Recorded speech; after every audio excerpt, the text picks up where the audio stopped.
C'est parti. Erev Tov, Rabotai Ahovim.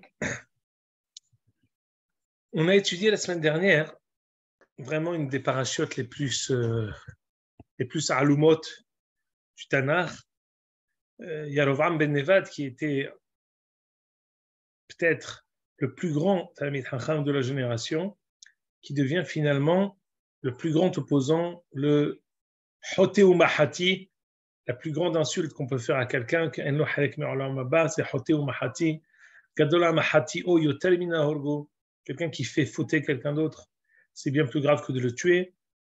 C'est le summum de la Rishaout. Et on voit ici un ta'alir dramatique qu'en fait toute la Oumma est en train de passer. On n'a pas étudié, mais dans Moreh Nevuchim, Chelek Bet, Perek Kaftet, le Rambam dit que le pasuk qui dit Ve'aya ora levana ki ora hama ve'ora hama yeshivataim ki or shivata yamim, que les atid lavo, la lumière de la lune sera comme la lumière du soleil, la lumière du soleil sera 7 fois 49 plus grande que la lumière d'aujourd'hui, ki or shivata yamim. Le Rambam dit que ça fait référence aux 7 jours de l'inauguration du Beth Amikdash. Juste pour s'imaginer l'apogée qu'on a atteint au temps de la construction et de l'inauguration du Beth Amikdash. Je veux par là juste préparer l'atterrissage qu'on est en train de vivre, l'atterrissage dramatique. On va voir que finalement, Shlomo a fauté. Akadosh Baruch Hu lui a dit « Je ne déchirerai pas la malchoute de ton vivant, mais après ta mort. » Et après son vivant, il y a eu ici ce qu'on appelle le schisme entre Rehavam et Yarovam ben Nevat. On a étudié la semaine dernière la madriga extraordinaire de Yarovam qui était ambivalente. D'un côté, Hoteu Mahati, de l'autre, on a ramené le Zohar qui dit que Atid Mashiach Latzet mi Yarovam. On a dit que c'était le représentant de Ben Rachel. On a dit qu'il avait une hasaga qui était hasaga les Nochach, comme ce qu'on a dit à propos de Het Ha'egel. Ele Elohecha Israël asher he'elucha me'eretz Mitzrayim. Alors, Yarovam, il a dit, voilà, je fais des aganim, et Ele Elohecha. C'est une madriga encore qui était presque de connaître quelqu'un, de le tutoyer. C'est ce qu'on avait essayé d'expliquer à travers le machal du Nativ, qui avait fait sourire plus d'une personne la semaine dernière. Il y a un passage dans Shir Jérémie qui dit Assez bi'ainaich minegdi shem yirhivuni. Mais toi, Jérémie, c'était tellement en rapport avec les fiançailles de Déborah, c'est que Akadosh Baruch Hu, il dit à Knesset Israël, arrête de me regarder comme une amoureuse tout le temps. Assez bi'ainaich minegdi. Enlève, détourne ton regard. Shem yirhivuni. Parce que tu me tournes la tête à me regarder tout le temps hein, comme une amoureuse.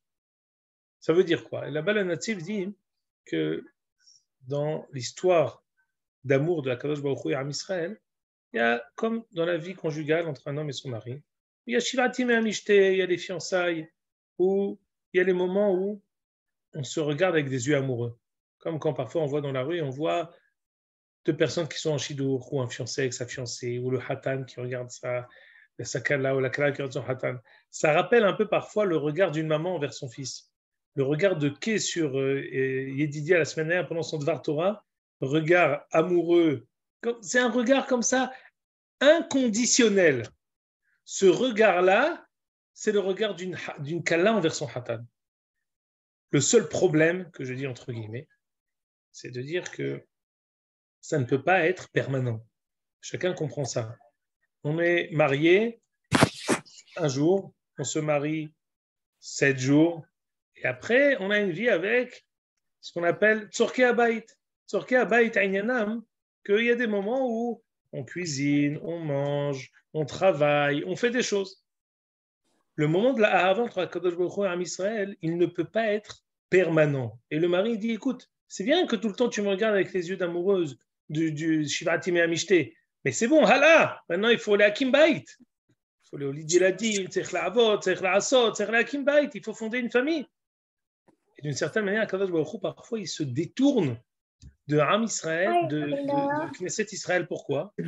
Parce qu'il dit, tu ne peux pas être en permanente situation des yeux amoureux.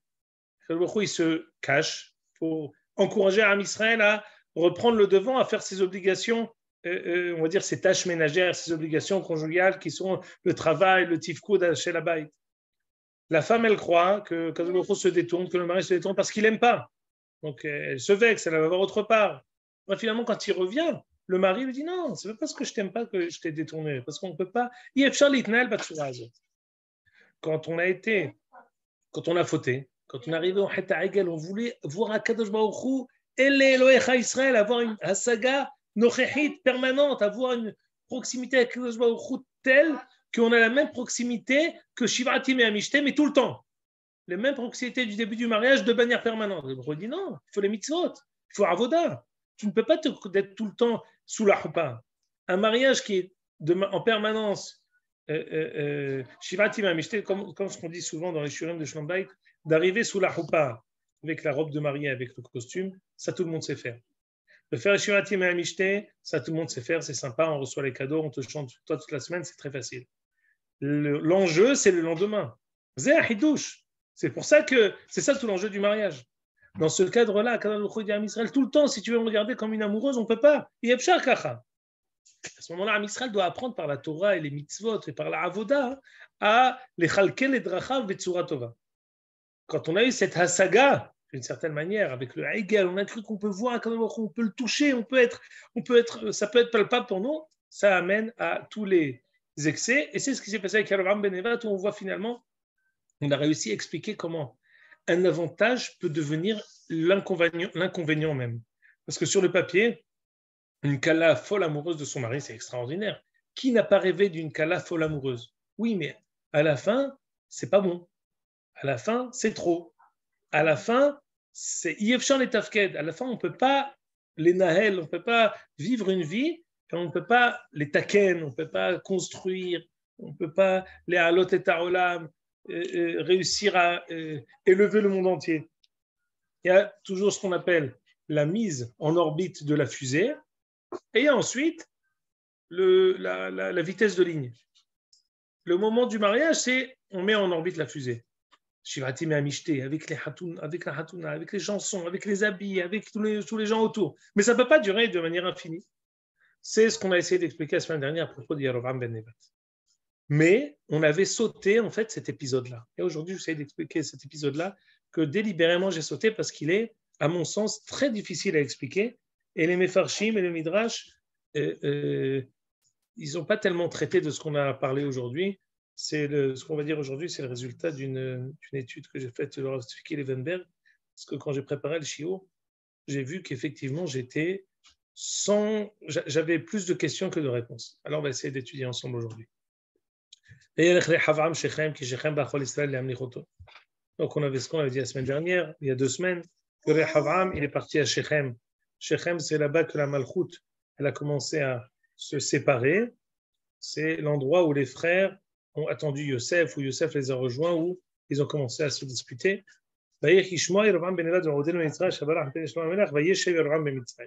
Yerovam, pour éviter tout problème, il s'est enfui de Rehavam, il s'est enfui en Égypte. Tout ce qu'on a étudié la semaine dernière, c'est lorsque Yerovam est revenu d'Égypte.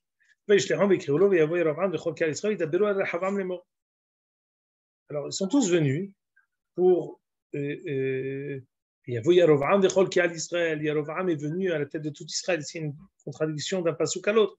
Quoi qu'il en soit, que ce soit avec Yerovam à leur tête qui est en Égypte, ou Am Israël tout court qui vient pour se plaindre, en tout cas Am Israël vient et s'adresse à Rehavam avec une plainte. Avicha iksha et ulenu ve'ata atta hakel me'avodat avicha kasha me'ulu akavel shenatan alem min avdeka.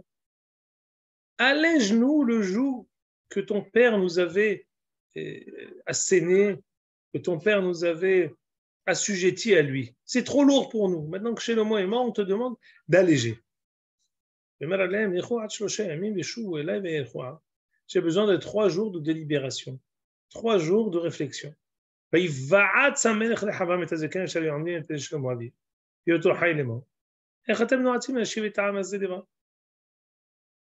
Le roi prend conseil avec les Ékénim, qui étaient le même conseil des sages du temps de Salomon, son père. C'est les Ékénim, les mêmes conseillers qui étaient les conseillers de Shlomo HaMelech. Et d'Aberou élève les morts.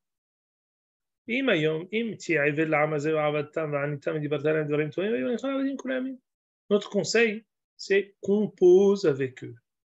Si tu arrives à composer avec eux et à alléger ce qu'ils te demandent et faire accéder à leurs demandes, il y aura entre vous une cohabitation extraordinaire qui va faire, ils vont te recevoir comme roi, ils vont être tes sujets. Par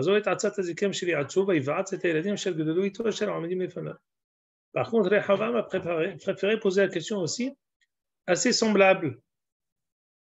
Il a décidé de demander à ces gens, aux personnes qui ont grandi avec lui, qu'est-ce que vous pensez? Qu'est-ce que vous conseillez?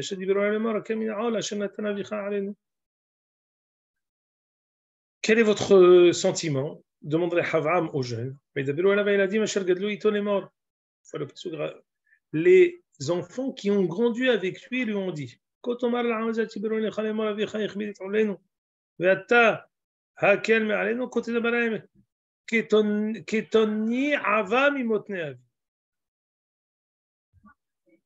mon pouce est plus épais que les hanches de mon père. C'est-à-dire, ton père, Shlomo, il était gentil.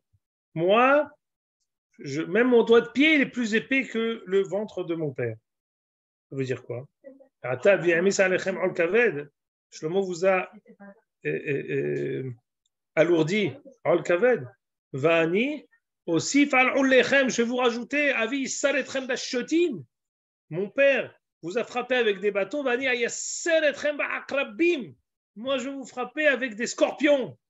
Ça veut dire, en fait, c'est deux réactions qui sont tout à fait classiques quand quelqu'un demande une tova. Ça peut être aussi dans le travail, ça peut être. Il demande une tova. Soit tu accèdes à sa demande, soit tu dis, mais tu n'as pas honte de demander. Non seulement je n'ai pas accédé à ta demande, mais en plus de ça, je vais te priver de ce que tu avais jusqu'à présent. Voilà, pardon, Jérémy? Ce qui s'est passé avec la première requête de Moshe à Paro.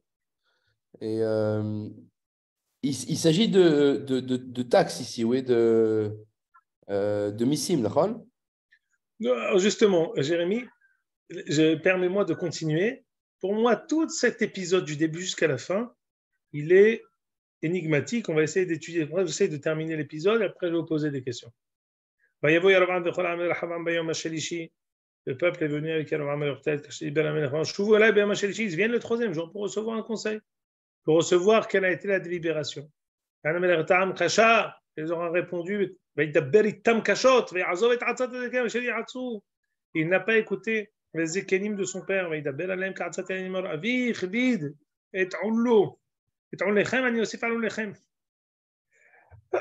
Pardon. Le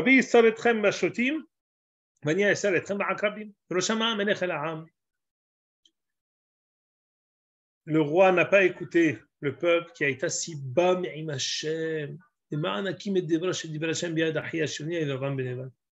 y avait ici une si'ata d'Ishmaïa ra'a, que a engendré, a tourné les événements de telle manière que il a da'atam issachal, il a agi en dépit de tout bon sens pour pouvoir mettre le pied à l'étrier à Yeravam ben Nevat. ויכל ישראל כי לא שמע המלך עליהם, ישיבו העם את המלך דבר לאמור, מה לנו חלק בדוד ומחר בבן ישי לא עליך ישראל. עתה ראה, ביתך דוד וילך ישראל למעלה. Israël nous dit, on ne te connaît pas, tu ne nous écoutes pas. On ne te connaît pas, nous te renions. Alors, ce qu'il a fait, Rehavam, il s'est replié dans les villes de Judée. Il avait une, comment dire, prétention de vouloir régner sur tout Israël. Il va maintenant limiter son règne que sur le royaume de Judée. Il a envoyé Rehavam Adoniram à la masse. Il a envoyé Adoniram à la masse. Il a été roué de coups, de pierres, et il est mort. Rehavam il s'est enfui comme une malheureuse personne qui est poursuivie. Il est arrivé à Yerushalayim, Korod Nishmatobo. Israël a renié la maison de David, c'est-à-dire que le royaume d'Israël a renié la lignée de David. Et c'est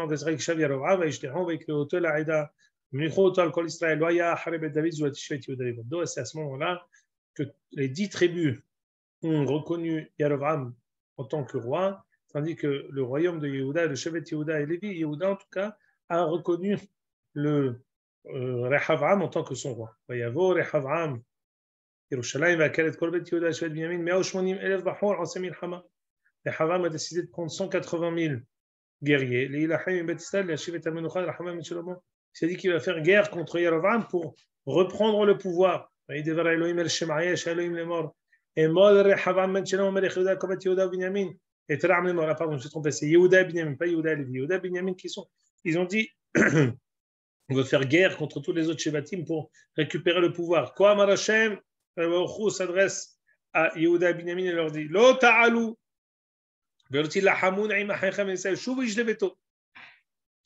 כי מאיתני הדבר הזה, וישמעו את דבר השם ישוע לחלקי דבר השם. Ne faites pas guerre, et ils sont tous rentrés chacun dans leurs appartements, et ils n'ont pas fait guerre. Pasuk d'après, c'est ce qu'on a étudié la semaine dernière. ויבן ירבעם את שכם ושבע יצא משם מבית פנואל, וירבעם בליבו עתה תשוב עמך לבית דוד, אם יעלה העם הזה לעשות זבחים בבית השם ושב לעם הזה, ויבעז ויעז שני עגלי זהב. Juste après, Yerovam ben Nevat fait 2 veaux d'or. Ad kan, ce qu'on va étudier aujourd'hui. Et j'ai plusieurs questions à vous poser. D'abord, j'aimerais votre participation pour pouvoir essayer d'avancer. Dans quel sens Am Israël s'adresse à Rehavam et lui dit « Ton père nous a alourdis lourdement. Et toi, on te demande maintenant de lever le pied. » De quoi s'agit-il? Jérémie a posé la question, c'est au niveau des impôts. On a toujours entendu ça. Hein. Mais j'ai une question à te poser, David. On a vu que Shlomo aurait, augmenter les impôts, non. Prélevé un tribut ou quoi que ce soit. On l'a de manière dans les psukim. Quand j'ai commencé à étudier, je me suis dit, Ribbono shel olam, ton père nous a alourdis. Mais de quoi il s'agit? On n'a pas vu ça depuis le début du livre. Vous avez vu un sentiment pareil que Shlomo a décidé d'encaisser au maximum de Am Israël. Shimon, on a dit que David avait gardé des trésors pour construire le Beth Amikdash, mais que Shlomo n'avait pas utilisé les trésors de David.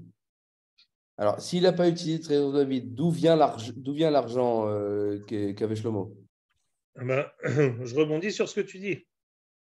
D'une certaine manière, Shlomo, il avait tout l'argent, il n'avait même pas besoin de retirer de l'argent de Am Israël. Et on voit que tout ce qui a été fait, ça a été, d'une certaine manière, Am Israël s'est dévoué, Hitnadvut Gdola, il l'a fait de son plein gré, et on voit tout s'est fait naturellement. Si on revient dans les prakim précédents, on verra que on compte les 60 000 porteurs de pierre, 80 000 sculpteurs et forgerons, à tel point, qu'on voit que Shlomo, pour alléger de Am Israël le travail du Beth Amikdash, il a pris des goïms. Il a pris des goïms pour pouvoir porter, pour pouvoir faire le bois, pour les travaux difficiles. Shlomo Amelech, il est parti chercher chez les goïms. On a vu à aucun moment. Pardon. Il faut les payer, cela, ces goïms. C'est-à-dire, mais je vous répète, Rabotai Yaouvim, est-ce que le Passouk nous a souligné une telle situation? Question. Attendez, on va essayer de répondre à ça. À la limite, c'était plus chez David qu'ils avaient alourdi d'impôts. Avec toutes les guerres, et puis l'argent qu'il avait mis de côté pour fabriquer le Amikdash. Et je vous répète, peut-être que vous avez raison. Mais c'est pas apparu dans les psukim et ça n'a pas été non plus transparu dans on va dire, dans le narratif du Sefer Melachim. Peut-être que vous l'avez lu, moi je ne l'ai pas lu. Laissez-moi continuer. Je vais vous suggérer la réponse. Et d'Arkam chez la Limoudim, les travaux dirigés, je vais essayer de vous suggérer la réponse. Donc ça, c'est une première remarque. Deuxièmement, j'ai une deuxième question à vous poser. Est-ce qu'on a vu dans toute l'histoire d'Israël que les rois avaient des conseillers? Parce qu'ici, on lui dit, Rehavam me dit, attendez, laissez-moi 3 jours. C'est aussi une chose qui m'a frappé. Je n'ai pas compris. Quand est-ce qu'on a vu que David il devait réagir à quelque chose et finalement il dit, attendez, je dois poser la question au conseil des sages. On a vu ça précédemment? Est-ce qu'on a vu à un moment ou à un autre de l'histoire des conseillers du roi? Attention, la réponse, elle existe, mais je vais essayer de mettre le doigt sur une réflexion. C'est qui est fort et qui me dit qui était le conseiller du roi. Philippe, tu veux dire le Navi. Le Navi. Il y a eu des villes, quoi. Il y a eu des il y en a villes un qui archi conseillent connu, de voir. Rabotai, Atem Tzotkim. Il y en a un archi connu. Il y a Yitro qui était le conseiller. Ahitophel, je vais dire. Ah, Philippe, Ahitophel, il y a fait mieux. Ahitophel, mais qu'est-ce qu'on dit à propos d'Ahitophel? והייתה עצתו כמי ששואל את השם באורים ותומים. Ah, on connaît. On pouvait, toujours le roi, avant de sortir en guerre, il se tournait vers Urim et Tumim, vers le Kohen. Et il avait une sorte de... Donc ça rejoint ce que vous dites. Le Navi, le Kohen par Urim et Tumim, Ahitophel qui avait une Haïtsa qui était Kola'at el Sa'ara velo Yahati. Il y a eu à certains moments des conseillers du roi. Mais, on va dire, une question du tac au tac, où le roi il a dit attendez, je vais attendre avant de répondre. Et ici, il y a une attente et on ne se tourne pas vers Urim et Tumim. Là, il s'est tourné vers le conseil des sages. C'est peut-être bien, mais ce n'est pas Urim et Tumim. Très bien. On continue. Qu'est-ce que ça voudrait dire? C'est Zekenim et c'est Yeladim. Ma pirouche. Et on voit ici que les Zekenim, le Passouk prend la peine à chaque fois de dire Asher Hayu Bime Shelomo. Le sujet ici, aujourd'hui vous entendrez, quand vous écouterez des commentaires politiques, alors ils disent voilà, il a fait la même erreur que Rehavram, il est parti écouter les jeunes plutôt que d'écouter les Zekenim qui eux ont de la bouteille, etc. Ici, ce n'est pas le sujet. Si vous faites attention, il dit Vaïvaatz, comme ce que Jérémie a souligné,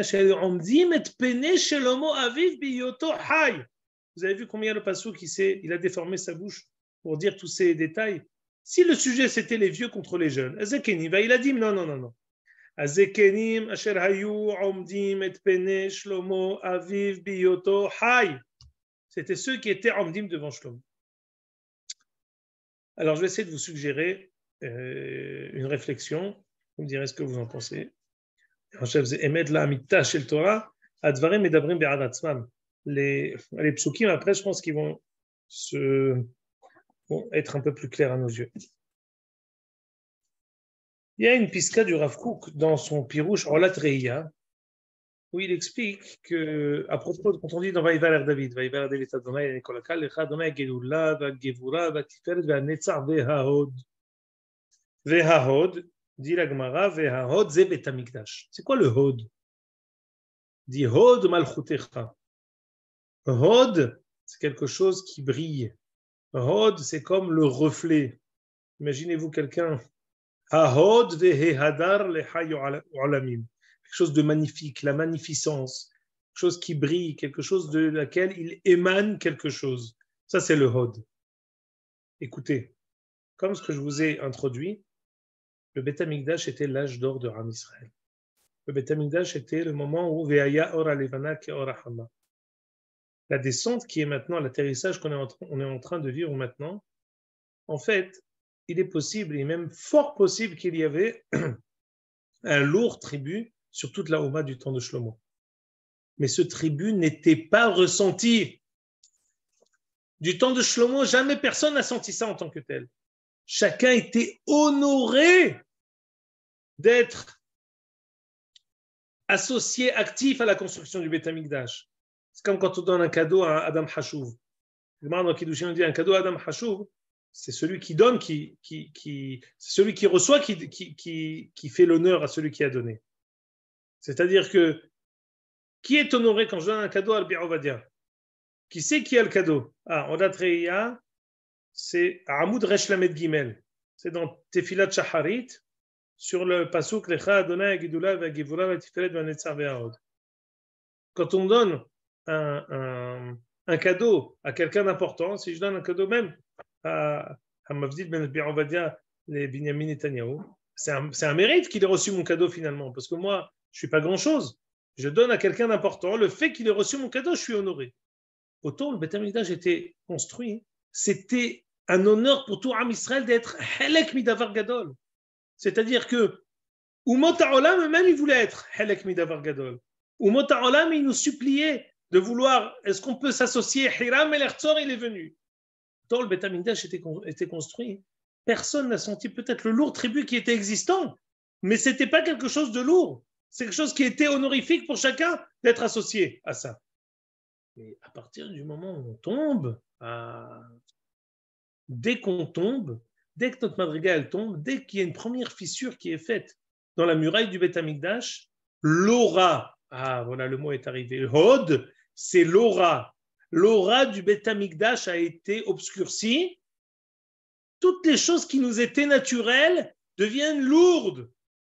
Et les Am Israël dit, ton père nous a alourdis. Il ne nous a pas alourdis, on l'avait fait de nous-mêmes. Mais maintenant que le Beth Amikdash est touché, maintenant que l'aura de Shlomo et du Beth Amikdash a été altérée, ça devient pour nous très très lourd. Am Israël est tombé de sa madriga. C'est à dire. Si c'est ça ce qu'on dit, alors on va comprendre une deuxième chose. Il y a ici un passage d'air. Am Israël est tombé de sa madriga. On ne peut plus tout centraliser chez un roi, on va maintenant partager en deux. Rehavam, Rehavam était un tzaddik. Sachez qu'à chaque fois que la Gemara, elle parle de Lot et de Ammon ou Moab, elle dit que la raison pour laquelle Avram est parti chercher Lot, parce qu'il avait chété Péradot. Il avait 2 gazelles, 2 mules, 2 animaux qui étaient 2 perles à sortir de Ammon ou Moab. C'est pour ça qu'il est parti les sortir. Ruta Moavia, Venaama Ha'amonite. Qu'est-ce qu'elle a fait cette Naama Ha'amonite? J'allais dire illustre inconnu pour nous. Non. Naama Ha'amonite, Imma Shel Rehavam. La mère de Rehavam, c'est Naama Ha'amonite. Quand Abraham a venu, il est parti chercher Lot et ses 2 filles, il est parti chercher Naama Ha'amonite. Il est parti la chercher de là où elle était. Rehavam, il avait un élan de vouloir faire revivre la madriga du Beth Amikdash. Il a dit aux Zekenim, Asher hayo bime Shlomo. Il était conscient qu'il y a une glissade. Shlomo HaMelech a mis le grappin trop haut. Donc il s'est dit, je vais me tourner vers les Zekenim du temps de mon père. Eux, ils me donneront une bonne aïtza. Eux, ils me donneront une aïtza comment réussir à faire perdurer l'aura du Beth Amikdash sans forcément, c'est-à-dire que je vais essayer de regarder l'aura du Beth Amikdash malgré la descente que Am Israël entier est en train de vivre. Shlomo est tombé. L'aura du Beth Amikdash qui était extraordinaire est en train de s'obscurcir. Comment on va réussir à faire perdurer cette aura d'une manière intelligente? Qu'est-ce qu'il a dit? Non, écoute, compose avec eux. Compose avec eux, fais les orech yamim veshanim. Si tu composes avec eux, tu réussiras à refaire vivre la madriga du Beth Amikdash. Qui c'est qui vient contre ça? Hayeladim asher gadlu im rehavam. Eux, ils n'ont pas connu cette madriga. Eux, ils n'ont pas connu cet apogée. Eux, ils n'ont pas grandi sur la kfitzat madriga qu'il y a eu entre le Haïdan de avant le Beth Amikdash et le Haïdan de après le Beth Amikdash. Eux, ils ont une autre Haïtza. Eux, ils sont en fait en train de tirer vers le bas. Eux, ils disent non, on n'a plus rien, ça y est. On a tourné la page. Am Israël est tombé. On n'a plus de possibilité de pouvoir faire perdurer cette madriga extraordinaire du Beth Amikdash. Et quand Am Israël tombe de sa madriga, on dit Avda Chochmat Hachamav. La Chochma des conseillers d'Am Israël est perdue. Et si les 2 Zekenim et les Eladim n'ont pas su dire vraiment ce qui était bon, à tel point que Rehavam qui aurait pu se tourner vers Urim Vetumim, qui aurait pu se tourner vers le Navi, donc il y a Ahia, Shiloni, il y a Shemaria, Navi, comme il va apparaître à la fin. Finalement, Shemaria, il va arriver pour faire quoi? Pour corriger. Am Israël a perdu le nord. Si le Seder Agil était qu'il y avait un roi, il y avait un Kohen, un Urim Vetumim, et il y avait un Navi, comme ce que c'était le gouvernement de Shlomo au début du Sefer Melachim, avec Tzadok HaKohen et Benayo Ben Yehoyada, le Ramatkal, et il y avait les Kohanim et les Nevi'im. Maintenant, c'est fini. Le Seder est perdu. On ne s'est plus tourné vers le Kohen pour les Urim Vetumim. Akadosh Baruch Hu est obligé, les Arev et Tatzmo, il est obligé de rentrer. Il est obligé de se mêler pour arrêter des catastrophes. À tel point que Rehavam a pensé faire une guerre civile et fratricide pour sauver le pouvoir. Il dit Has à la maison. Shem Hashem, finalement la Chochma du Navi, elle apparaît que Chochma shel Bedi Avad. Tu n'as pas su poser la question avant, je vais devoir intervenir après. Le pasuk nous dit, mais si Rehavam il est tellement gentil, alors pourquoi il a fait ça? Aïta Siba Me'et Hashem. Ça y est, À partir du moment où l'avion commence à atterrir, l'atterrissage est inexorable, l'atterrissage est inévitable, la descente vers l'abîme est inarrêtable. C'est ce qu'on est en train de vivre. Shlomo a fauté, la malchoute, elle est en train de se séparer. Rehavam essaye de faire perdurer la madriga du Beth Amikdash qui était tellement naturelle pour Am Israël. Je vais essayer de vous lire ça. Je vous dis ici en un mot. C'est dans quel état de la tfila dans la Teraya, pardon? Dans Vaïvaïr David. Alors, je vous lis ici.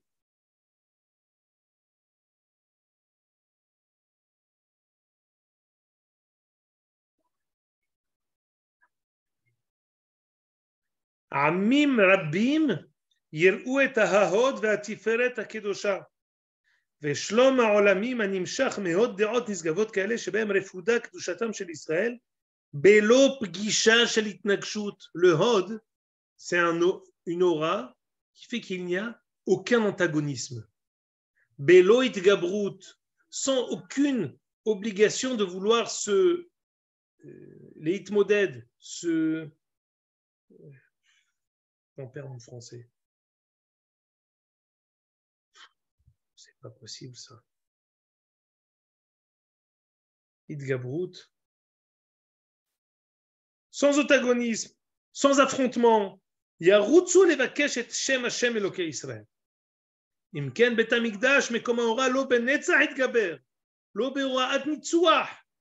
Les guerres, la victoire c'est du temps de David. נצח זה דוד המלך.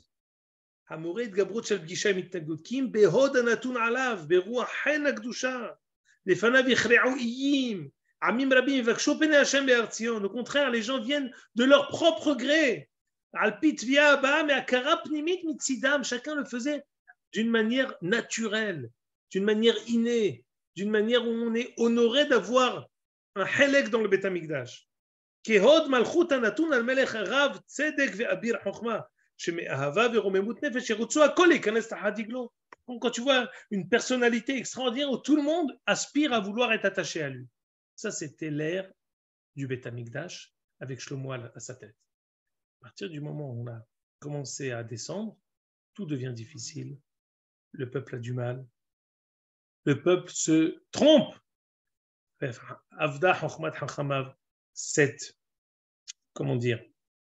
Cette descente, elle cause même la perte des repères. On ne sait plus se tourner vers le Navi, on ne sait plus se tourner vers le Kohen, on ne sait plus se tourner vers le conseil des sages qui était du temps de Shlomo. On se trompe, on entreprend une guerre injustifiée.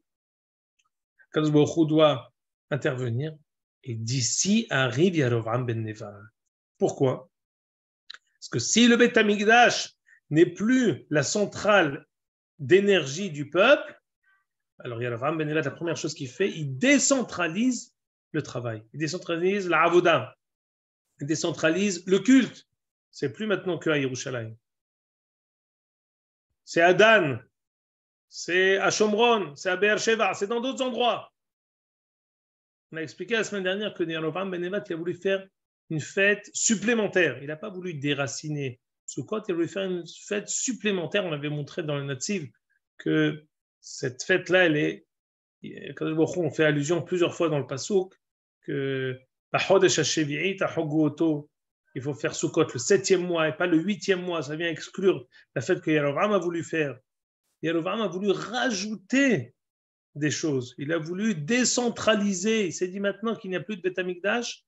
Alors il y a 2 rois, il y a 2 centres de culte, il y a plusieurs manières de pouvoir servir à Kadosh Baruch Hu. Et on voit encore une fois comment, une fois de plus, la chute de Am Israël, le fait qu'on ait raté cet enjeu extraordinaire qu'on avait avec Shlomo et le Beth Amikdash, comment maintenant la fissure va et s'élargit pasouk après pasouk. Rappelez-vous qu'est-ce qu'on était il y a encore un pérec. Où on était, avec qui on était, et voyez maintenant où nous nous trouvons. Et finalement, cet épisode ne fait que nous matérialiser le début de la fin. Matérialiser tous les dysfonctionnements qui sont dus à la décentralisation du culte autour du Beth Amikdash, décentralisation de la suprématie de Shlomo HaMelech.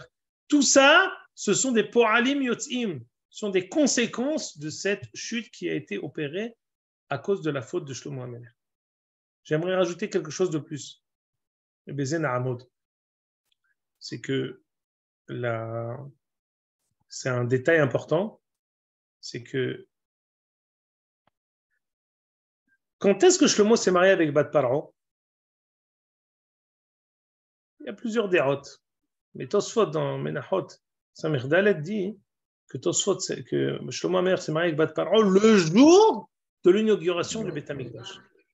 C'est-à-dire que pour Shlomo, la construction du Beth Amikdash et son inauguration, elle va directement de pair avec la possibilité pour nous de nous élargir et d'élargir notre hashpa'a sur les Umot HaOlam le même jour. Chez Shlomo HaMelech, tout était clair comme de l'eau limpide. Mais nous, on connaît maintenant que finalement, cette volonté de se tourner directement d'ores et déjà vers les autres nous a coûté très cher. Et là, nous ne vivons que les résultats de cette volonté peut-être prématurée de Shlomo d'avoir voulu se tourner dès le premier jour de l'inauguration du Beth Amikdash vers Bat Paro. C'est ça ce qui nous a perdu, c'est ça ce qui a causé la Tochecha de Yerovam, c'est ce qui a causé ensuite l'avènement de Yerovam, son erreur, le déchirement de la Malchut. Vechen al Zader. Ad Kan, vous êtes invité à poser des questions si vous voulez. Moi, j'ai une question juste par rapport à Rechavam, parce que Rechavam est présenté a priori comme un Melech Tzadik, c'est-à-dire Omnam moins tzadik que son père, que son grand-père, etc. Emet, c'est ce que j'ai dit à propos de Naama Ammonite. Avraham, il est parti chercher Rechavam. Il est parti chercher la maman de Rechavam. Voilà. Mais là, c'est quand même une erreur assez extraordinaire. C'est-à-dire que l'Ichora, il ne va pas les tietz im anashim shayu im shlomo, im aneviim. Il y va. Non, c'est chashuv מאוד מה שאתה אומר. Il est parti prendre conseil avec les Ekenim de Shlomo. Il l'a fait dans un premier temps. Et là, ici, il faut essayer de comprendre. Je n'ai pas tellement développé. Cette erreur, Akadosh Baruch Hu a, comment dire, il a occasionné cette erreur. C'est-à-dire que d'une certaine manière, Akadosh Baruch Hu, il l'a poussé d'une manière. Ouais, je ne sais pas si on peut arriver à la Madriga de Paro, parce que la Madriga de Paro, c'est d'avoir Metsuya, mais il a occasionné. C'est comme si quelqu'un, le jour où il a eu quelque chose, une grande décision à faire, il a une mauvaise chose, ce qui lui a tourné la tête. Il ne s'est pas mélangé dans son libre arbitre, mais il lui a occasionné les mauvaises nessibot pour qu'il ne puisse pas avoir la bonne décision le jour J. Marod. Azéo Rabotai, Bezrat Hashem, je ne sais pas, la semaine prochaine, tu vas faire à Givat Samuel, Jérémy? Oui, on va essayer. Ou la semaine prochaine ou la semaine d'après, Bezrat Hashem, on va voir. C'est un gamo. Chazak Uba, les amis, les Itraot. Shabbat shalom. Bye bye.